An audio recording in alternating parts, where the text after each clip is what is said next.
Fried rice nga rod. Adangay malambot nga sinangag. Jasmine rice na pagkamahal-mahal na nakakasawa naman.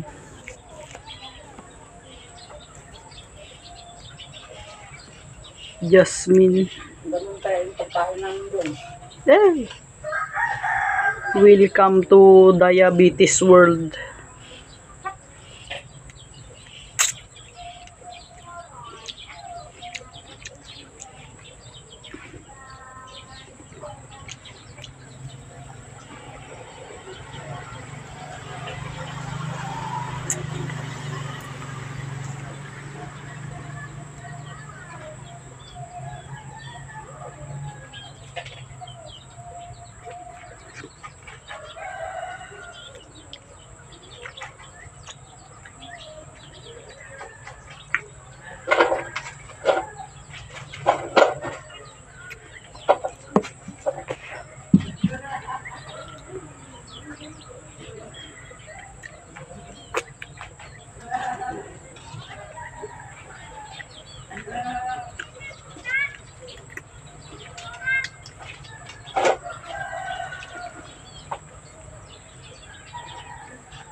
Mahal ng palay sa Bulacan.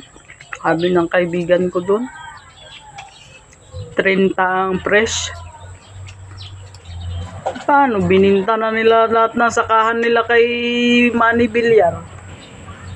Ginawa ng kamilya. Ano pang sasakahin nila? Nagmahal na rin yung imported. Saan ka ngayon?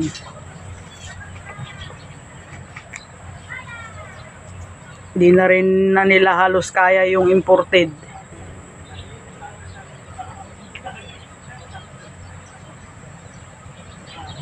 Tiis sila sa local na.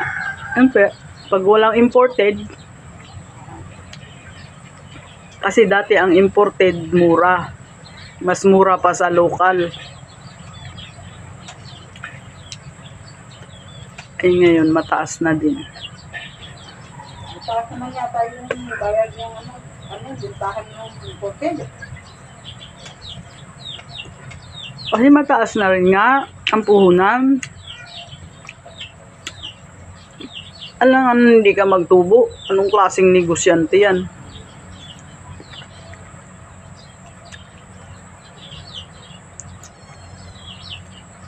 Mga ibang kilala mo dahil sa pagre-reels mo? Naku, huwag mo silang intindihin. Ituloy mo lang yan. Ang asim naman ng lansones na to. Wala kang sinasaktan as long as nag-e-enjoy ka.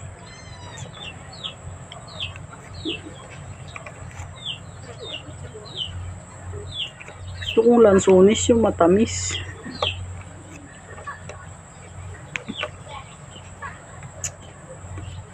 Paborito daw niya blow yung durian. Pareho kami Durian hulik. Ituloy mo lang yan. Mura lang kilo ng durian sa Brooks. Dahil isang araw, pag nakita nila na kumikita ka na sa pagre-reel, sila mismo ang magkukwento sa iba na kakilala ka nila. Pinagtatawanan ka ba ng mga ibang kakilala mo dahil sa pagre-reels mo?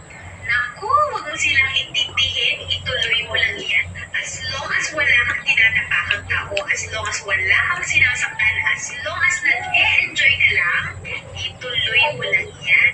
Dahil isang araw, pag nakita nila na kumikita ka na sa pagre-reel, sila mismo ang magkukwento sa iba na kakilala ka nila. Ang asim. Pinagtatawanan ka ba ng mga ibang kakilala mo dahil sa pagre-reels mo? Naku, huwag mo silang intindihin.